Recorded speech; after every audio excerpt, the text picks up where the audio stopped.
Tolong tutupin.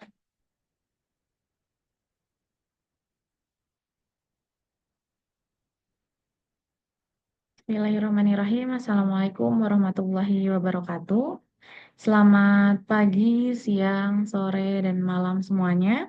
Yang saya hormati Ibu Titin Supriyatin selaku dosen pengampu mata kuliah metodologi penelitian, dan yang saya sayangi seluruh teman-teman yang sedang menyaksikan video saya. Pada kesempatan kali ini saya akan menjelaskan tentang hasil ujian tengah semester saya pada mata kuliah metodologi penelitian. Perkenalkan, saya Alim Diastri Utari dengan NPM 202241500123. Pada soal nomor 1, jelaskan dengan bahasamu sendiri mengapa latar belakang sangat penting dalam sebuah proposal riset. Uraikan juga cara menyusun latar belakang yang baik dan logis. Di sini kita harus mengetahui mengapa latar belakang sangat penting dalam sebuah proposal riset. Nah, pentingnya latar belakang dalam proposal riset. Latar belakang sangat penting dalam sebuah proposal riset karena berfungsi sebagai bagian awal yang menjelaskan alasan dan konteks mengapa penelitian tersebut dilakukan. Latar belakang membantu pembaca memahami fenomena atau masalah yang melatar belakangi penelitian, menunjukkan urgensi dan relevansi topik, serta memberikan justifikasi logis mengapa penelitian ini penting untuk dilakukan. Kemudian kita masuk pada cara menyusun latar belakang yang baik dan logis. Yang pertama, kita harus membuat pengantar topik umum, seperti memberikan gambaran umum tentang fenomena atau isu yang sedang berkembang dan relevan dengan penelitian. Yang kedua, mengidentifikasi fenomena dan masalah yang muncul dengan memaparkan fenomena nyata di lapangan yang memunculkan masalah. Hal yang ketiga, menganalisis dan mengidentifikasi masalah yang akan diteliti. Hal ini mencakup dampak dan solusi dari permasalahan tersebut. Lalu yang keempat, menentukan kesenjangan penelitian atau research gap. Pada bagian ini kita menjelaskan aspek-aspek yang belum diteliti atau belum dibahas mendalam oleh literatur yang ada, sehingga penelitian bisa lebih relevan dan memberikan kontribusi. Yang kelima, mencantumkan data dan juga fakta pendukung. Gunakanlah data, fakta, hasil penelitian terdahulu untuk memperkuat argumen tentang pentingnya masalah dan urgensi pada penelitian ini. Lalu yang keenam, memberikan solusi atau hipotesis singkat. Nah, bisa melalui latar belakang.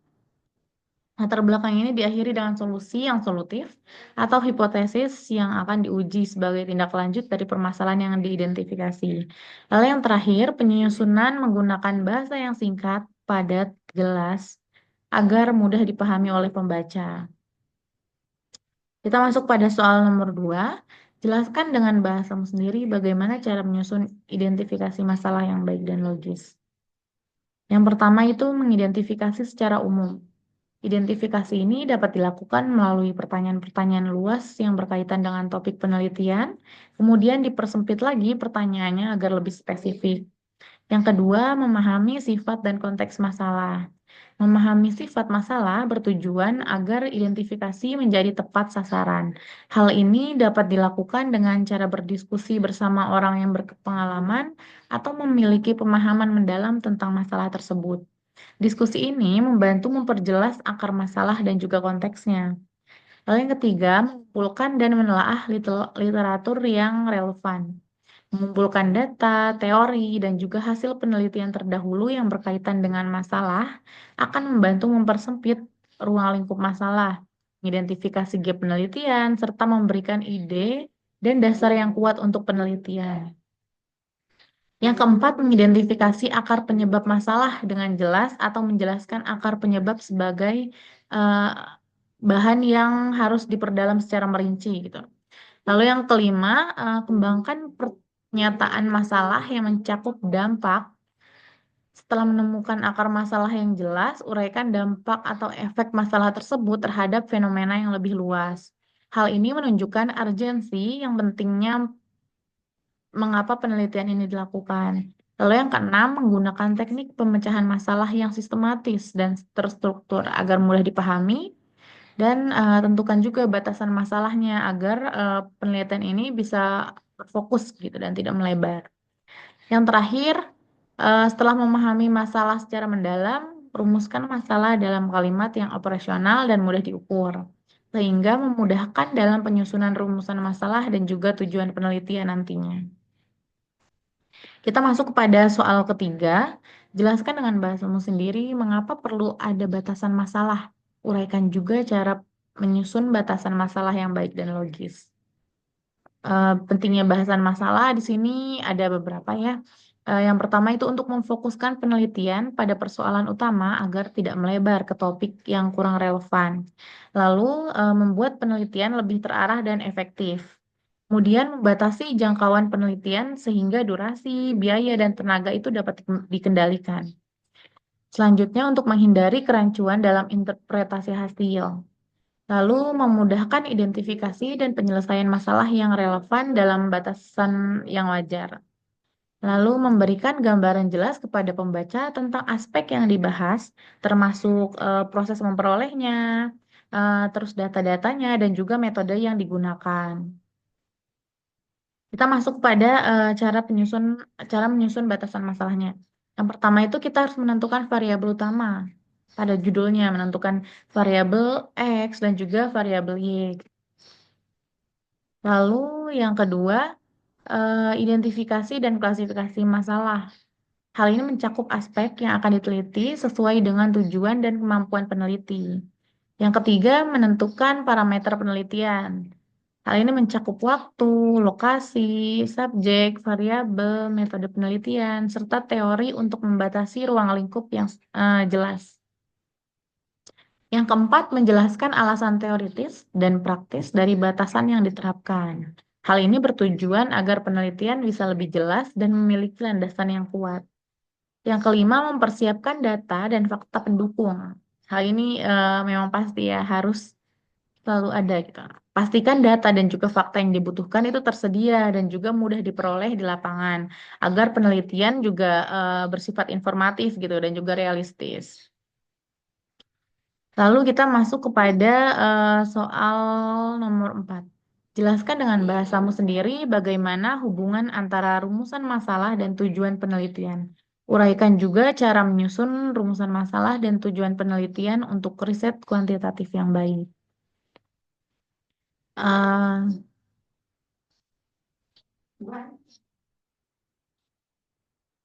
Sebentar.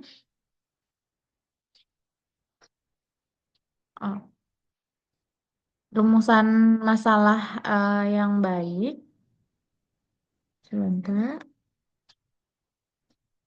Ah, Bisa kita ketahui dulu nih rumusan masalah itu apa sih? Rumusan masalah ini merupakan pertanyaan-pertanyaan yang ingin dijawab oleh sebuah peneliti gitu, melalui penelitian yang telah dilakukan, yaitu fokus permasalahan yang akan diteliti secara spesifik dan jelas. Sedangkan tujuan penelitian sendiri itu merupakan pernyataan yang menunjukkan hasil atau jawaban yang ingin dicapai dari penelitian tersebut, yang secara langsung menjawab rumusan masalah yang telah dirumuskan. Sehingga dapat disimpulkan dari sini bahwa tujuan penelitian adalah jawaban atau solusi yang diharapkan dari rumusan masalah itu. Jika rumusan masalah berupa pertanyaan, maka tujuan penelitian dirumuskan dalam bentuk pernyataan yang menggambarkan apa yang ingin dicapai atau diketahui oleh peneliti. Oleh karena itu, tujuan penelitian biasanya sejalan dengan jumlah rumusan masalah. Lalu kita masuk pada cara penyusunan rumusan masalah untuk riset kuantitatif. Pertama, kita harus mengidentifikasi masalah berdasarkan fenomena aktual. Rumusan masalah ini harus didasarkan pada fenomena nyata yang relevan dan penting untuk diteliti. Jadi ada urgensinya gitu. Jadi kita nggak semena-mena nyari sesuatu untuk diteliti gitu. Yang pasti kita kan mencari untuk sesuatu yang emang perlu diketahui lebih dalam gitu ya. Kemudian itu rumuskan dalam bentuk pertanyaan yang jelas dan spesifik. Sajikanlah kalimat tanya yang mudah dipahami, tidak multitafsir, dan juga mengandung variabel yang akan diuji. Selanjutnya adalah fokus pada hubungan antar variabel. Pada riset kuantitatif, rumusan masalah biasanya berbentuk deskriptif, komparatif, dan asosiatif. Asosiatif itu hubungan di antara variabelnya ya. Lalu pastikan rumusan masalah dapat diuji secara empiris. Rumusan masalah harus memungkinkan pengumpulan data dan analisis data secara sistematis untuk menjawabnya. Yang terakhir, batasi ruang lingkup masalah. Hal ini penting banget ya, teman-teman. Kenapa sih ruang lingkup masalah itu harus dibatasi? Karena jika tidak dibatasi, pembahasannya akan semakin melebar gitu. Kita menghindari rumusan masalah yang terlalu luas agar penelitiannya tetap fokus dan juga terarah. Kemudian, cara menyusun tujuan penelitian untuk riset kuantitatif. Yang pertama, tujuan berdasarkan rumusan masalah. Gimana sih ini maksudnya? Maksudnya itu tujuan penelitian dirumuskan sebagai jawaban dari rumusan masalah, sehingga harus sinkron dan sejalan gitu. Jadi kita harus menyangkut pautkan nih antara tujuan penelitian dengan rumusan masalahnya.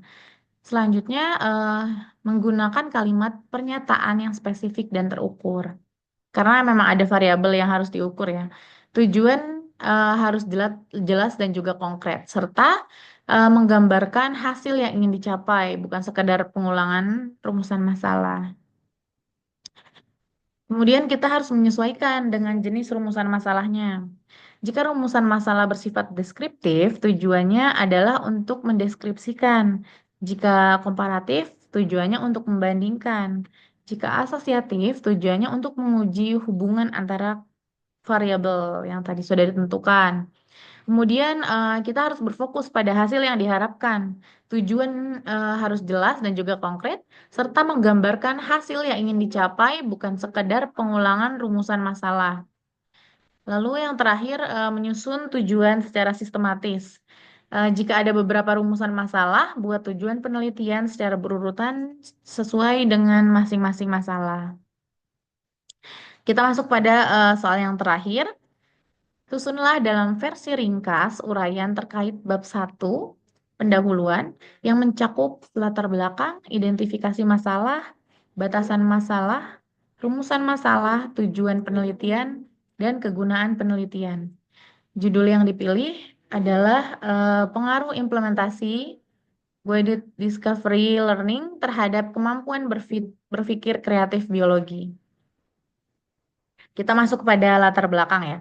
Kemampuan berpikir kreatif merupakan salah satu kompetensi penting dalam pembelajaran biologi karena memungkinkan siswa untuk mengembangkan ide-ide baru, memecahkan masalah, dan memahami konsep secara mendalam. Namun kenyataannya, pembelajaran biologi di sekolah seringkali masih berfokus pada hafalan dan pengetahuan yang faktual, sehingga siswa kurang terlatih untuk berpikir kreatif dan juga aktif dalam menemukan solusi atas permasalahan-permasalahannya pada pembelajaran biologi itu. Model pembelajaran Guided Discovery Learning atau bisa kita singkat dengan GDL, hadir sebagai salah satu alternatif inovatif untuk mengatasi permasalahan tersebut. Dalam model pembelajaran ini, siswa didorong untuk untuk mengeksplorasi, aktif untuk melakukan eksperimen, dan juga menemukan konsep-konsep biologi secara mandiri dengan bimbingan guru tentunya. Hasil penelitian menunjukkan bahwa penerapan guided discovery learning dapat meningkatkan kemampuan berpikir kreatif siswa karena mereka terlibat langsung dalam proses pembelajarannya. Mereka melakukan investigasi dan juga merancang eksperimennya sendiri. Siswa menjadi lebih aktif, tidak mudah bosan, serta mampu mengembangkan keterampilan berpikir divergen seperti kelancaran dan juga keluasan dalam menghasilkan ide-ide baru. Penelitian Nagrini pada 2018 membuktikan bahwa penggunaan guided discovery berbasis lingkungan secara signifikan meningkatkan kemampuan berpikir kreatif siswa biologi dibandingkan model konvensional. Siswa yang belajar dengan model ini lebih mampu mengembangkan ide-ide kreatif karena terlibat langsung dalam praktikum dan pemecahan masalah nyata di lingkungan mereka. Selain itu, tinjauan literatur oleh Cici Anugrah dan kawan-kawan pada tahun 2025 juga menegaskan bahwa discovery learning secara umum berkontribusi besar terhadap peningkatan keterampilan berpikir kreatif dan motivasi belajar siswa biologi menjadi meningkat. Nah, dengan demikian, penerapan guided discovery learning sangat relevan untuk meningkatkan kualitas pembelajaran biologi, khususnya dalam mengasah kemampuan berpikir kreatif siswa agar mereka mampu menghadapi tantangan dan juga perubahan di era modern. Kemudian kita masuk pada identifikasi masalahnya. Yang pertama, siswa masih cenderung pasif pada dalam pembelajaran biologi dan kurang terlibat aktif dalam proses penemuan konsep. Yang kedua, proses pembelajaran lebih banyak berpusat pada guru sehingga siswa jarang diberi kesempatan untuk mengembangkan ide-ide kreatif. Yang ketiga, kemampuan berpikir kreatif siswa dalam mata pelajaran biologi masih rendah, terlihat dari kurangnya variasi dan orisinalitas solusi yang diajukan siswa saat menyelesaikan masalah. Yang keempat, model pembelajaran konvensional yang digunakan belum mampu ternyata untuk mendorong siswa untuk berpikir secara divergen dan inovatif. Kemudian kita masuk kepada batasan masalah. Yang pertama, penelitian hanya difokuskan pada pengaruh implementasi guided discovery learning terhadap kemampuan berpikir kreatif siswa. Yang kedua, subjek penelitian adalah siswa pada mata pelajaran biologi tingkat SMA. Yang ketiga, aspek kemampuan berpikir kreatif yang dikaji itu meliputi kelancaran, keluasan, orisinalitas, dan juga elaborasi. Yang keempat, penelitian tidak membahas faktor lain di luar guided discovery learning yang dapat mempengaruhi kemampuan berpikir kreatif siswa. Kita masuk pada rumusan masalah. Yang pertama, apakah terdapat pengaruh implementasi guided discovery learning terhadap kemampuan berpikir kreatif siswa pada pembelajaran biologi? Yang kedua, bagaimana perbandingan kemampuan berpikir kreatif siswa sebelum dan juga sesudah diterapkannya metode guided discovery learning dalam pembelajaran biologi. Dan yang ketiga, aspek berpikir kreatif apa saja yang paling berkembang setelah penerapan guided discovery learning ini diterapkan pada seluruh siswa biologi tersebut. Tujuan penelitiannya yang pertama untuk mengetahui pengaruh implementasi model pembelajaran guided discovery learning terhadap kemampuan berpikir kreatif siswa pada pembelajaran biologi. Yang kedua, menganalisis peningkatan aspek-aspek berpikir kreatif siswa seperti kelancaran, keluasan, orisinalitas, dan juga elaborasi setelah penerapan guided discovery learning. Yang ketiga, memberikan bukti empiris bahwa guided discovery learning ini efektif dalam meningkatkan keterlibatan dan juga kreativitas siswa selama proses pembelajaran biologi itu berlangsung. Kita masuk pada kegunaan penelitian. Yang pertama, bagi siswa itu dapat meningkatkan kemampuan berpikir kreatif mereka, sehingga siswa lebih aktif dan juga inovatif dalam memahami konsep biologi, serta dapat dengan mudah memecahkan masalah secara mandiri. Yang kedua, ini bagi guru, itu memberikan referensi dan motivasi untuk mengembangkan dan menerapkan model pembelajaran guided discovery learning dalam pembelajaran biologi guna meningkatkan kreativitas dan aktivitas belajar siswa. Yang ketiga, bagi institusi sekolah, itu menjadi bahan masukan dalam mengembangkan proses pembelajaran yang inovatif dan juga efektif sehingga dapat meningkatkan kualitas sumber daya manusia dan juga mutu dari lulusan-lulusan sekolah tersebut. Yang keempat ini bagi peneliti selanjutnya. Eh, Penelitian ini bisa menjadi dasar kajian dan juga referensi untuk penelitian lebih lanjut terkait penerapan model pembelajaran inovatif dalam meningkatkan kemampuan berpikir kreatif siswa. Sekian, terima kasih buat seluruhnya yang sudah menyimak. Semoga kurang lebihnya dapat bermanfaat. Wassalamualaikum warahmatullahi wabarakatuh.